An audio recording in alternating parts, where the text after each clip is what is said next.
And we are live. Ladies and gentlemen, I'm here with Jennifer Alvarez. Jennifer, welcome. Thanks for taking time out of your busy day to have a conversation with us.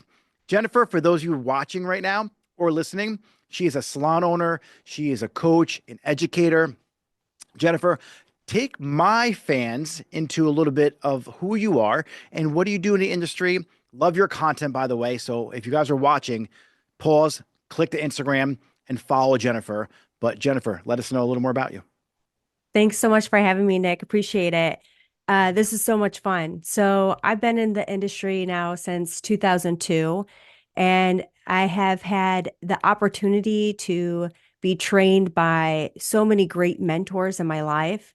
So, really built a great business behind the chair, but I always wanted more. I always wanted to dabble with doing photo shoots or runway and even starting my own business. And I was always scared to do so. But I finally grew to the point where I knew I was ready.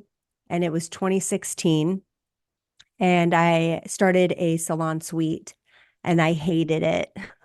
I hated being alone. And so I quickly started to hire people. And from there, that's when I opened up a different location salon, grew a team, decided to retire behind the chair in 2023. And it's just been such a great learning curve experience. And I'm here to learn, I'm here to win, and I'm here to help people. So you retired from behind the chair fully in 2023? Yeah. How was that? I wish that I would have done it sooner. However, I wanted to make a calculated risk assessment. And I think that's just how I always operate. When it comes to being afraid to do something or going in head first, doing something stupid, I wanted to make sure that I was prepared to do that. And I will not look back. I don't miss it at all. I'm still very passionate about the art. I have major respect for it. I just have zero desire to do it anymore. Yeah, I mean, it took me 2 years from when I made the decision to retire from behind the chair to actually stop doing hair. And it was like, man, I just have to rip the band-aid off and just do it. Just actually say no. And so when I coach people, I'm like, just close your book off. Because what's going to happen is you're going to come in for Barbara, and then Nancy's going to text you, and they're going to be doing her hair. And the next thing you know, someone else calls. Then you're doing another client, and you're back to doing hair again all day long. And so you just can't do it. And the transition was, it was really weird. Like walking in the salon, you see all your clients in there, and they're like, "Hey, you're in today? I'm not doing hair today."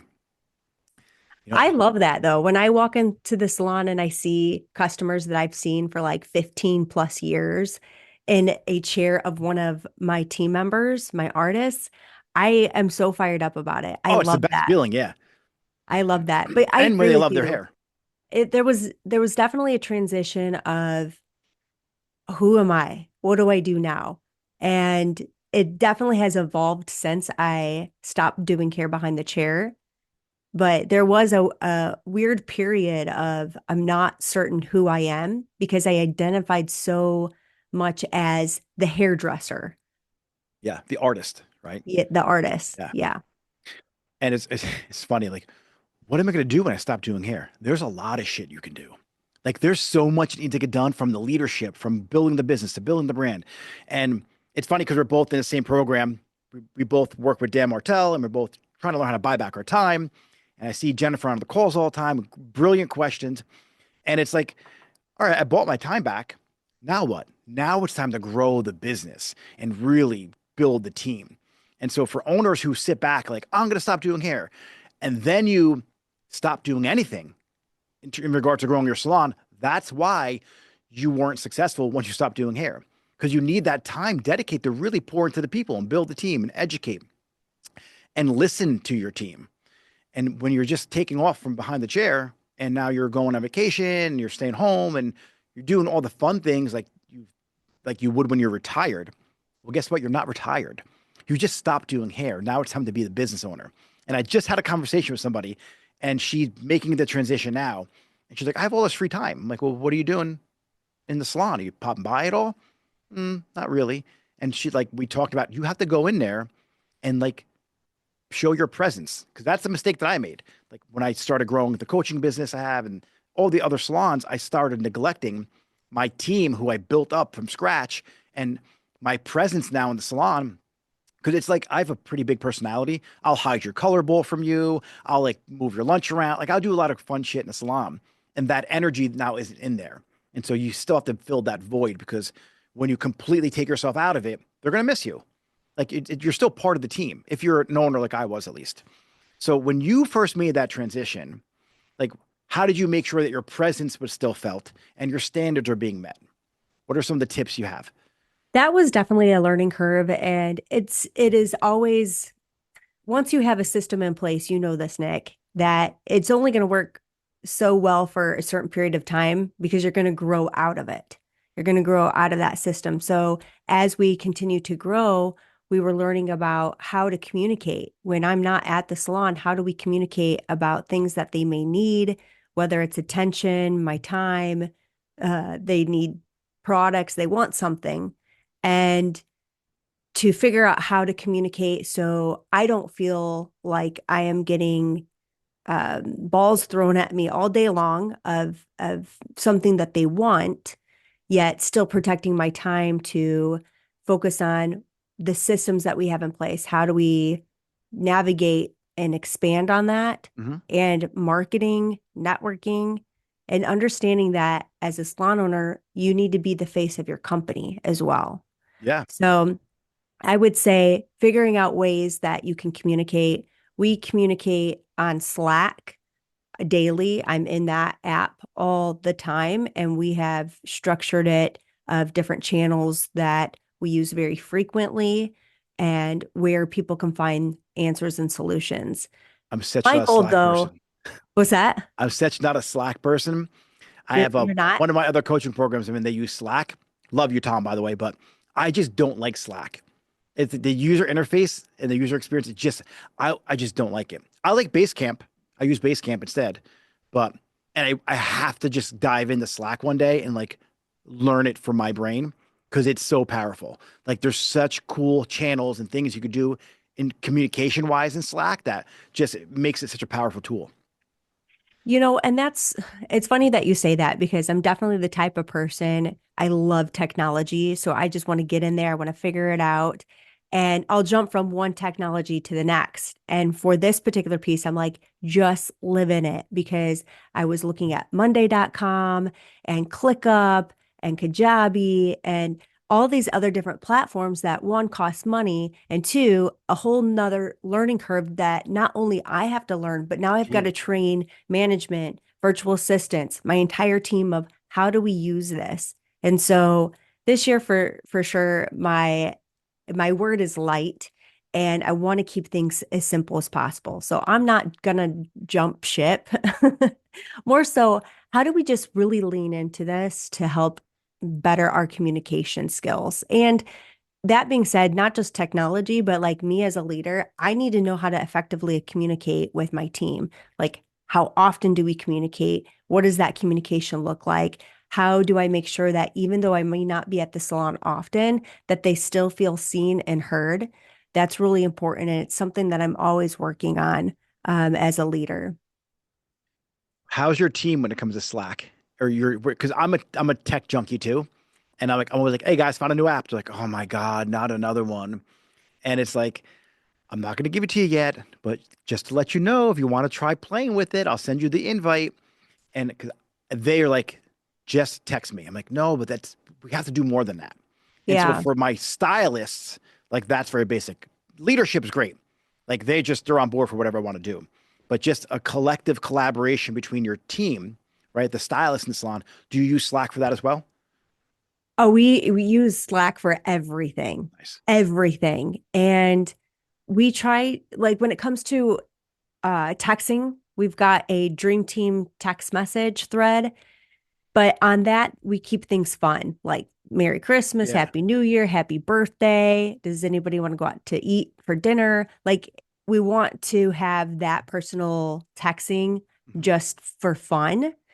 And in Slack, we want to make sure that they only need to log in when they are on the books because I really want to respect their boundaries because I truly believe that my salon should be their platform where they make money and build a lifestyle. When you're not at that platform, Go go live your live your life. life. Yeah. And because my work is basically my life, I'll work 24/7. And so on Slack, it's nice because I can schedule things. So, like for instance, it was like Saturday night. I had a newsletter prepared and I could have easily sent it in Slack. If anybody didn't have their notifications turned off, here they are in the evening, like, oh, I got a newsletter from the salon owner. I gotta read it right away and I gotta respond to it right away. And I don't want them to feel that way. So giving guidelines around how to use Slack. I'm huge on communication. Just give me an emoji. It makes me know that you Yeah. saw it, you read it. That's all I ask. We've got some people who really lean into it and some people who are not tech savvy and they might feel a little overwhelmed by it, but it's what has worked out well for us, so we'll continue doing it. Nice. So, question for you, because I know you now not behind the chair, and there's obviously when you become an owner, you're like, oh, what am I going to do? And marketing, leadership, communication, the apps, SEO, the website development, email marketing. Like, there's like a million things you can do. What excites you the most? Like, as an owner, like a business owner now, not doing hair, like you're focused on the business, you're looking at the numbers, you're growing everything. What facet of ownership from leadership to marketing to SEO, all of it, what gives you the most excitement? Like what do you really find like is your lane? I think you might have frozen me. Are you back?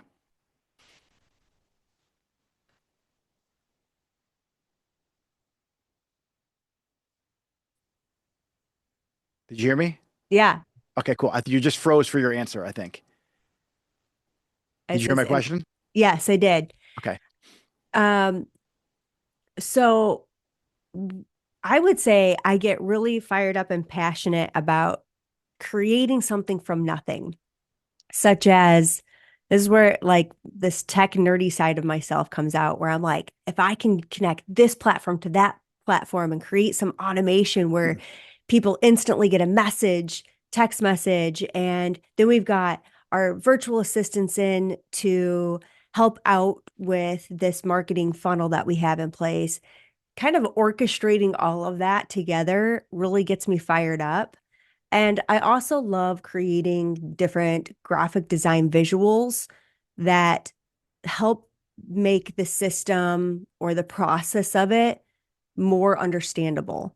So, when I'm talking about how we are attracting or retaining customers, how do I relay that to management? How is her leadership then in the business going to be effective to the team? So here I am behind the scenes, behind the curtain. And I don't really care about that. I don't need to be seen. But I need to make sure that it's orchestrated beautifully from the big picture, the big Okay. idea into something that is digestible for the management to then help the team grow. Do I love you that stuff. you like Zapier? Are you a Zapier girl? Oh yeah. It's crazy, right? All the zaps I have Zap going it on. all. Yeah, I think I have like 50. Do you and I like playing with automations too, because it's but once it works, it's like so rewarding. You're like, oh, Yeah. it worked. The triggers. It's awesome. Do you have you heard of Gamma.app yet? I'm not for sure. Do you like I know you like making like frameworks or PDFs and things like that. Yeah, Now that we're doing this, I'm gonna share my screen with you, and I'm gonna let you in on a little something I use, which I think you're gonna love it. let's go. So this right here is like a game changer when it comes to AI or Mm. creating PDFs. So let me use this real quick. I'm gonna go here. I'm gonna go to ChatGPT real quick. This is good for people watching on YouTube. All right, so I'm gonna take this right here, a blueprint. All right, I'm gonna copy this right here from ChatGPT to make this easy for us. Let's go. All right, I'm going to go to gamma.app. I'm going to paste in my chat. You could make a web page out of this. You can make a document out of this. You could do a lot of cool stuff. I'm just going to do a regular PDF document. It's separated by card for me already. I'm going to go over here. I mean, I use this for all my coaching clients now, and I just whip it up. Let me go to a theme that I like. I like this theme here. Let me generate. And you can see my screen, right? Here we go. It's creating the PDF.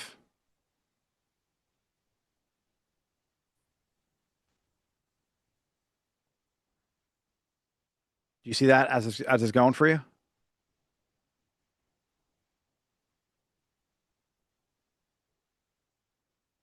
Jennifer, can you see that? Did I lose sound here?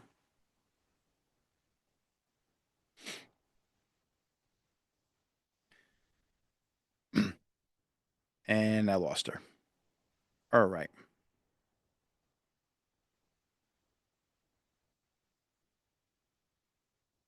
I don't think the stream would have worked anyway because her she keeps freezing on me.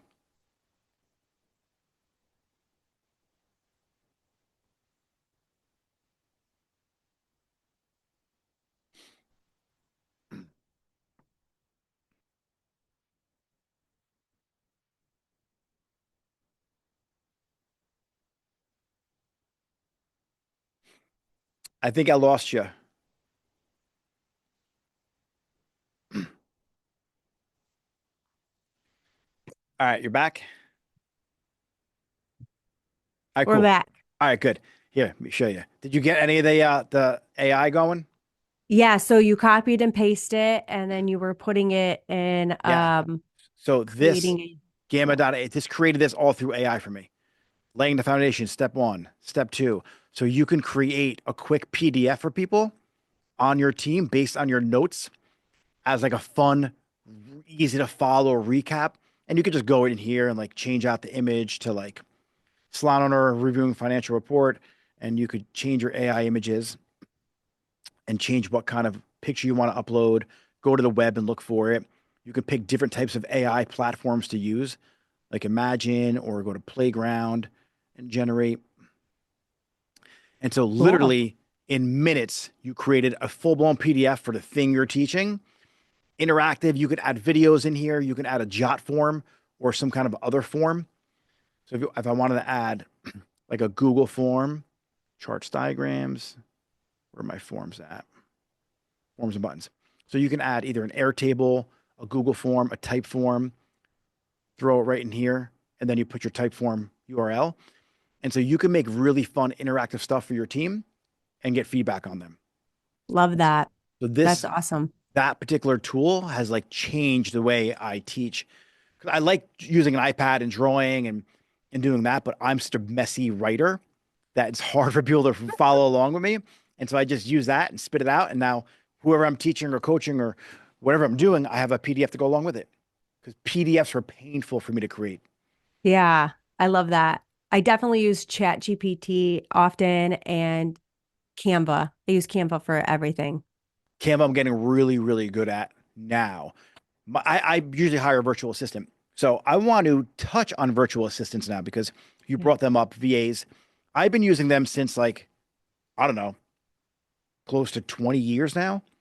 I've been working with people overseas, specifically the Philippines. I just like their culture better. Um, but salon owners don't even know that they can hire someone for $3 to $4 an hour to manage their Google business page. And they're paying someone $600 a month to do their SEO for them. And what facet do you use virtual assistants in, and what tips can you share with people listening and watching and on how to use a virtual assistant more efficiently?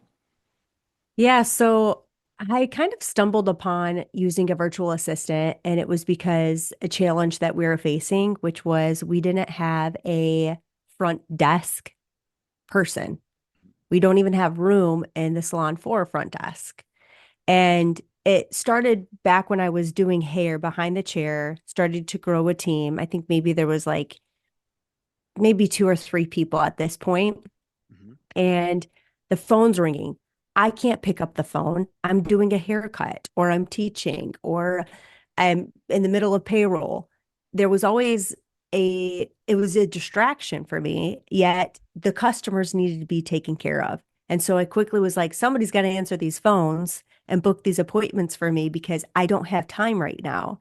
And so when I quickly realized I can't wear all the hats right now, that's when I got a virtual assistant to pick up the phones and help us facilitate appointments. I went through virtual assistant after virtual assistant for that portion because I could not find someone who spoke clear English that would adopt our culture and how we want to have our guest experience. But I have been working with a really great virtual assistant company for the past year and a half now. What company? It's called Style Smart VA, and they are more than the Philippines. However, if you are looking for someone to answer your phone that is USA based, I love my girl. Her name's Stephanie. And not only does she answer the phones and books appointments, but she also helps with our lead generations.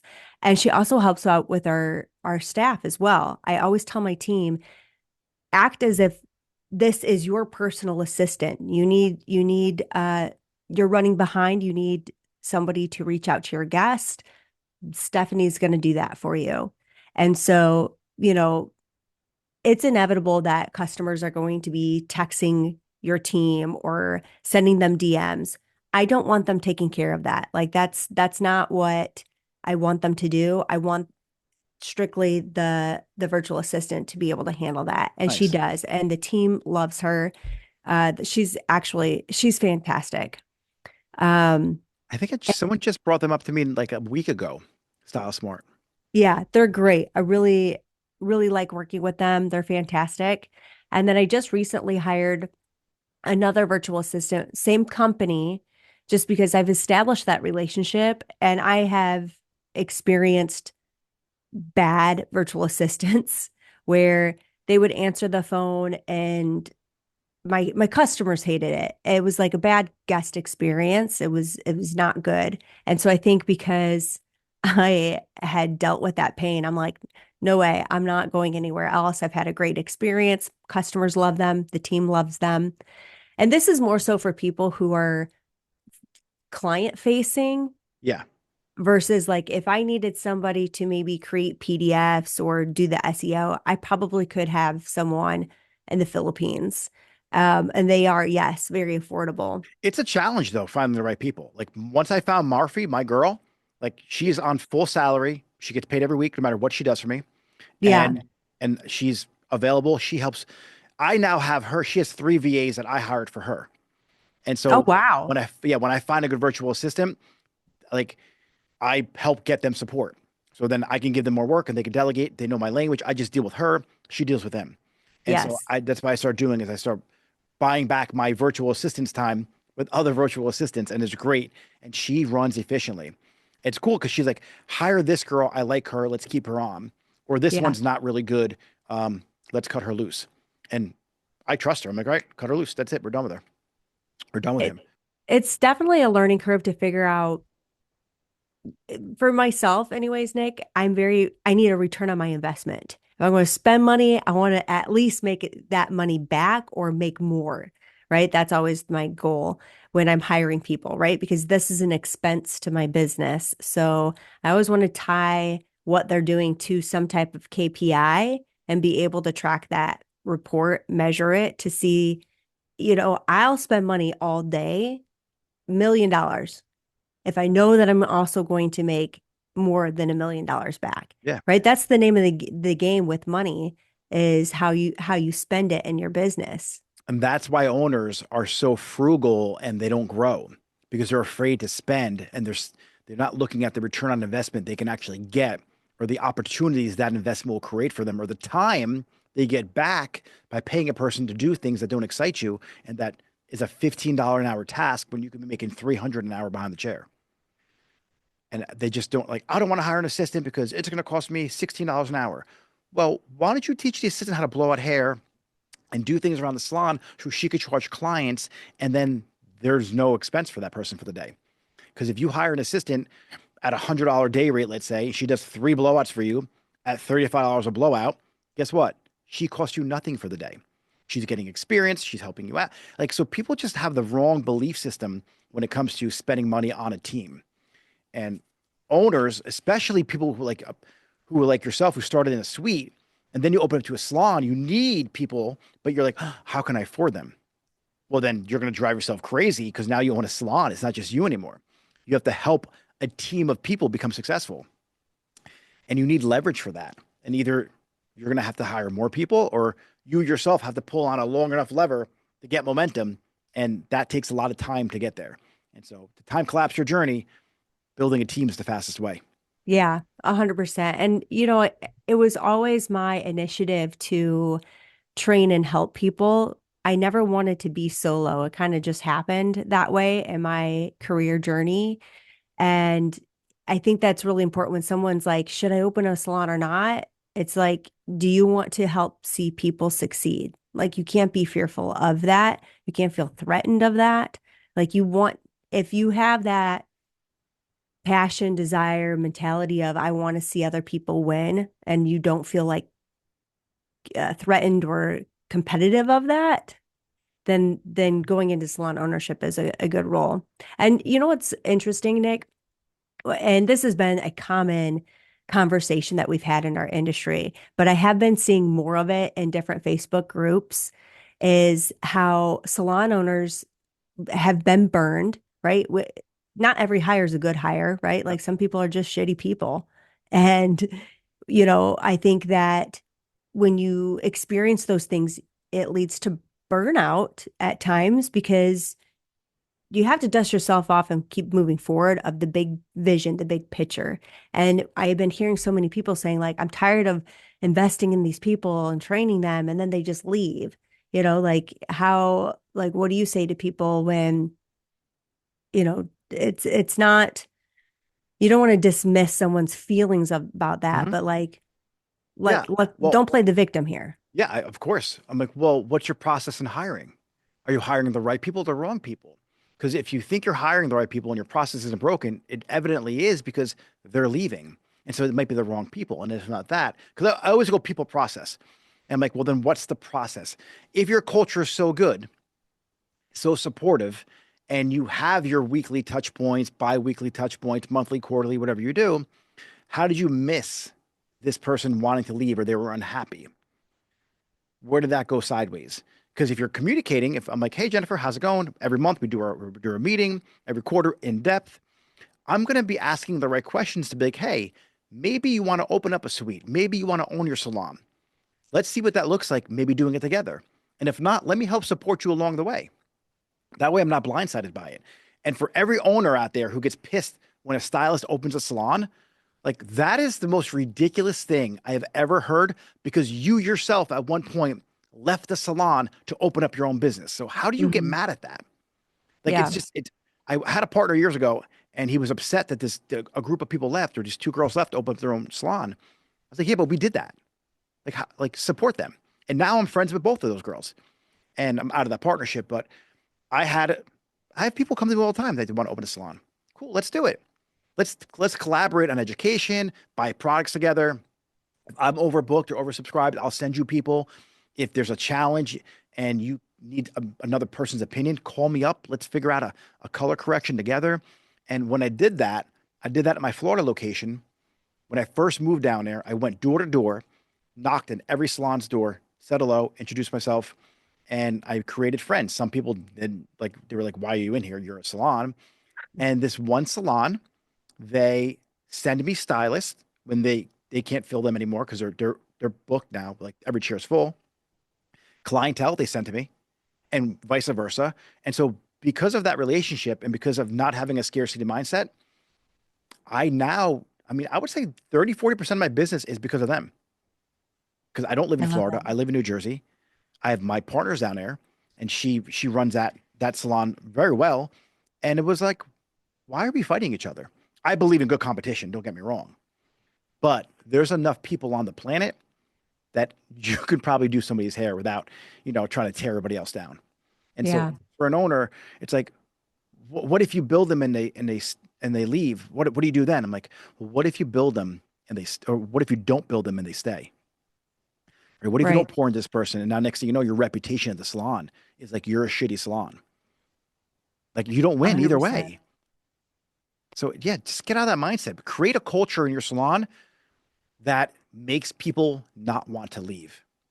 I think that's beautiful to switch that dialogue and that mindset and have open conversations like that. I think also too, like looking at, okay, if you are training someone, how long does it take you for you to start having a return on your investment?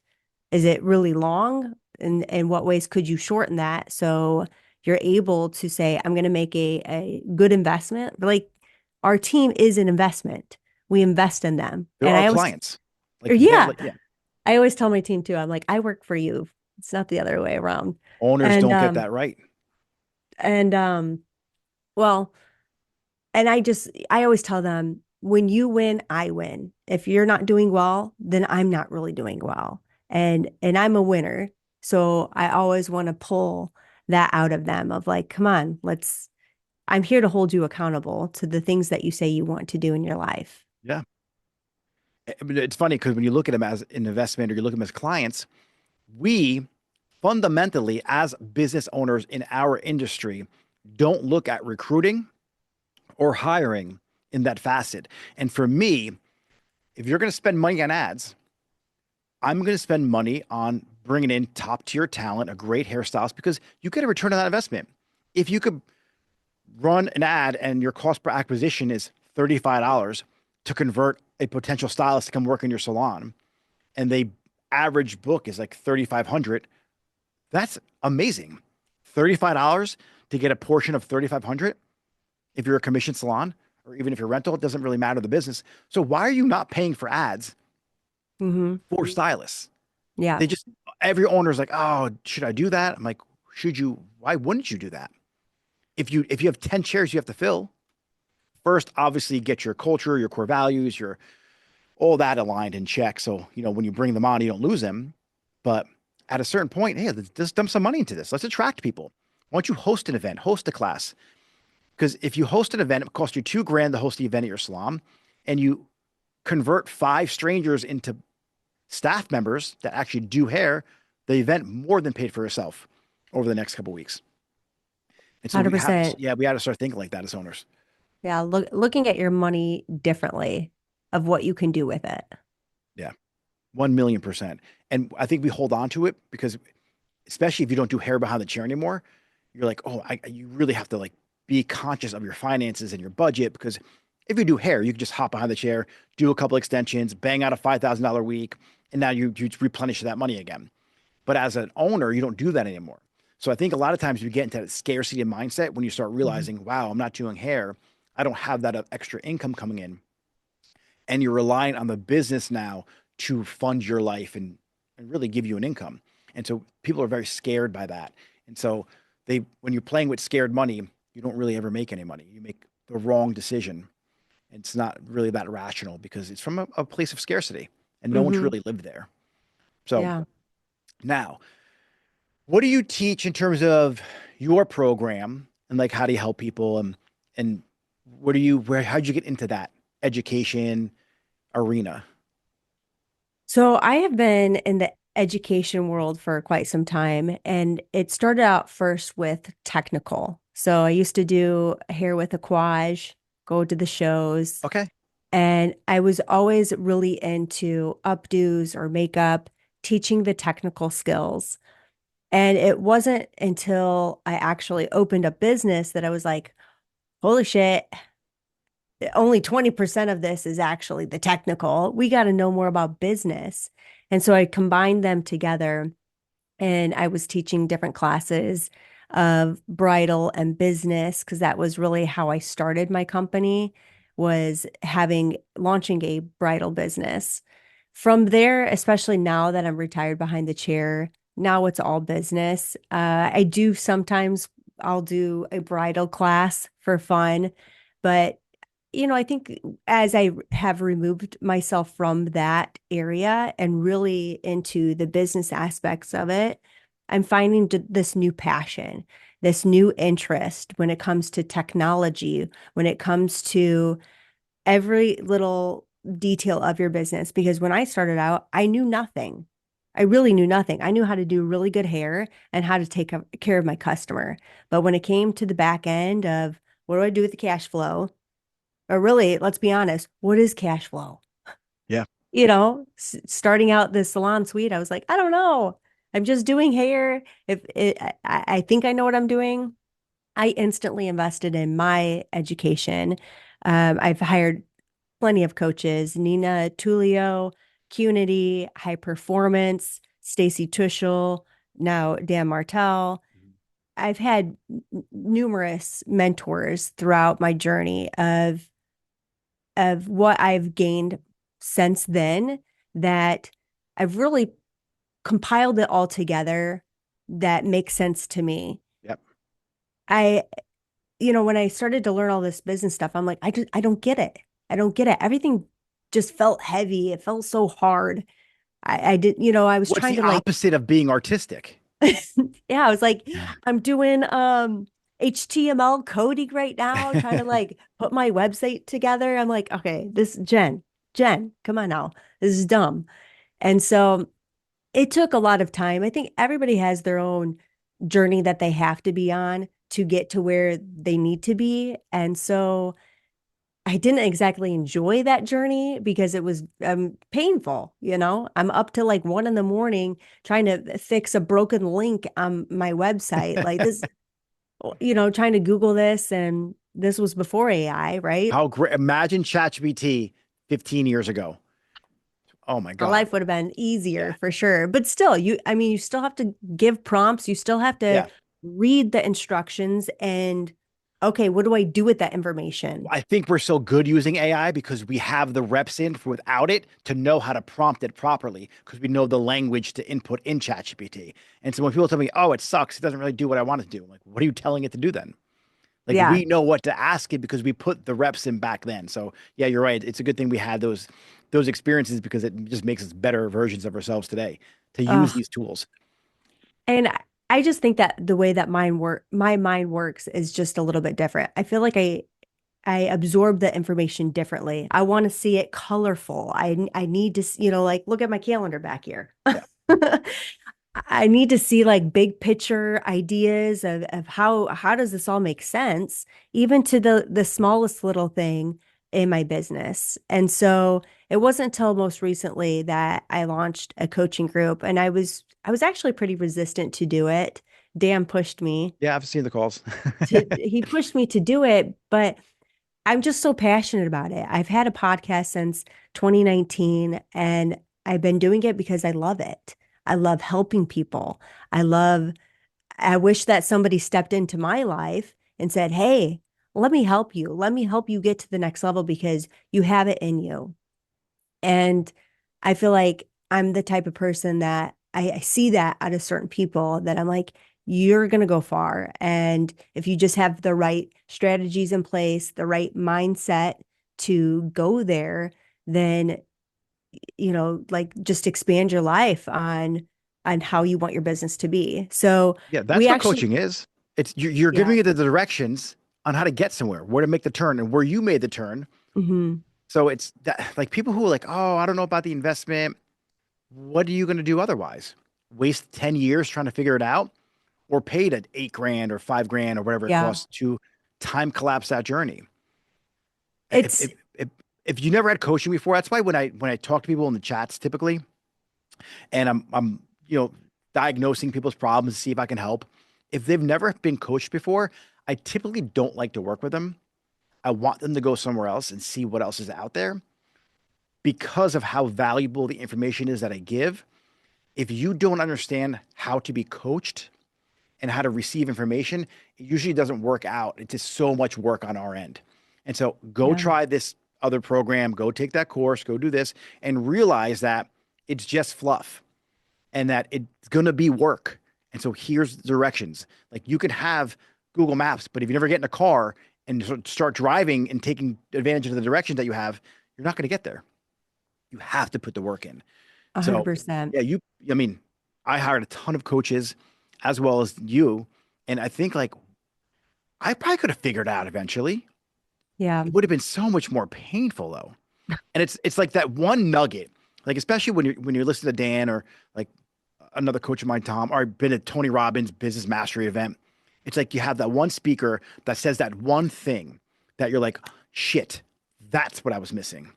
And like Yep. that one thing's worth every dollar of the investment because it might have cost you another $200,000 trial and error. People just don't understand that. And the industry, unfortunately, is so oversaturated with people who can't run a successful hair salon or do hair well. So like, ooh, let me coach. Let me just start a course or a program. And it gives the our industry a bad reputation. And I think eventually they're not going to be around. They're going to get exposed, and we're going to figure that out who is the true leaders in the industry. And I think honestly, listen to your content. You're definitely one of the true leaders in the industry. So it's Mm, refreshing to thank see you. you come out there and really drop value. And it's important that we surround ourselves with people who can just uplift people. And me and you probably have very similar messages, except our approaches are very different. And so, like, my approach may not really help anyone or excite them or may turn them off, whereas your approach excites them. And so it's like we both have two different approaches, but Mhm. both can really help somebody. And I loved when I started seeing your content. Then I saw you on the call. Then I jumped and saw you like on Instagram, like, wow, she's got it. Good. It's nice to see somebody in our industry who truly does want to help somebody beyond making this a business. Like we have our businesses. This is just something we're doing because we love doing it. And 100%. that's why everyone listening right now that I brought Jennifer on today. So you guys can have another person in your world to really deliver value for you and help you grow. Nick, it's fun that you said that because somebody was asking me the other day, like, is your industry really saturated with lots of coaches? And I was like, yes and no. And I think that there are maybe some people that haven't experienced something at all and they're coaching on it, and I think that what is that one saying where when the student is ready, the teacher will Yeah. appear? Yep. When the student is ready, the And teacher will so appear. I think that my journey is so different from your journey, and there's nothing wrong with that. And so I think that you're going to attract people that are on the same type of pathway that you've experienced, Nick, and vice versa. And so, um, I think that, yeah, if you want to get to a destination easier, faster, less stressful, you have to work with someone. Yeah. You have to work, and paying money means you're going to pay attention and you're actually going to implement the work. So I've true. I've spent my husband's in the other room, but I've spent like $50,000 on myself in the past few years on my education, and I'm completely different than I Yeah. was 12 last years year, ago. Yeah. 2 years 100%. ago, 3 years. So different. And the only way that I can be the best leader or educator for myself is that I have that help as well. I want to make sure I'm always there to bring my team along this journey. And if I don't continue my education or my self improvement, then it stops. And then they're going to pass me. Not that I want them not to pass me. I want to be able to serve them and add value to many people. And so I could always teach on what chapter I just left in my life. And if I stop rewriting my chapters and growing, then my career pretty much ends. And I can't be as much service or value to anyone. I love the self development space. I was the kid like 17 ordering Tony Robbins DVDs. And then I started looking back on my career and my life, and like Dan's my age, and I'm like, shit. I'm like, fuck. He like look where his Dan's at, like because he made the right choices. He started developing more into himself, and he invested more into coaches. Alex Hermosi, even Gary Vee. I'm taking a look at all these people who are doing kind of like what I'm doing, except they're acting like a professional, whereas I act like an amateur for the last 10 years when it came to my self development and my social media. And so I'm like, shit. I'm pissed right now. You got to Like, go pro. yeah, now it's like there's no reason why that person has that thing and not me. And Mhm. obviously, from a competitive standpoint, I'm not competing with anyone, but it's like that could have been me if I made the right choices back then. So let me get around this person. Yeah. Let me see what they're doing a little differently. And that's why, like, I talked to my producer in my podcast where, we talk about offers in my coaching program. He's like, your buying habits are way different. It's like, I'll find a guy that I like. Does he have a program or a course? Cool, I'm buying it. And As long as you typically, implement it. yeah, that's the thing, implementation. Yeah. If not, But then shelf help. but Nick, though, that 10-year span of you being an amateur, as you would say, which I doubt that, but that's probably what your superpower is all those hardships and times that you have gone through of like, why is nothing clicking? Why is my business not growing? Like, why am I not where I really want to be? Like, you had to go through through the trenches Yeah. to experience that to make you who you are today. Yeah. 100%. And what's nice is when I speak to another owner, I'm like, let me guess, this, and this is happening, and this is happening too. They're like, yeah, how do you know? I'm like, because I've been there before. Like that was me a couple of years ago. That was me 10 years Yeah. ago. Like, let me Mhm. guess, that team member said this to you, right? Yes. Okay. Well, this is the next thing to follow. And this is how I would handle it had I had that experience happen to me again. And I could chat with you honestly for like 5 hours. Uh, I have another meeting at 1, but how can everyone who's listening right now get in touch with you, find you, follow you, learn from you? Just drop it right now, and I'll throw it in the comments too, so they could just click and follow. Absolutely. Please follow me on Instagram at Jennifer Jade Alvarez. You can also find me on my website, Jennifer Jade Alvarez, as well. But I'm always on Instagram. If you want to send me a DM to learn more, that would be amazing. Amazing, Jennifer. Thank you for spending this hour with me. And once it's all done, I'll send you over the full file, and you could cut it up, edit it, do what you want with it. And I'll be posting the Awesome. podcast on my website and on YouTube. But thank you again. I can't Thank wait to you. see what you have in store for 2025. I know big things are on the horizon for you, so I'm excited to witness that firsthand. Awesome. Thank you so much. You're welcome. Appreciate you. You're welcome. Enjoy the rest of your day.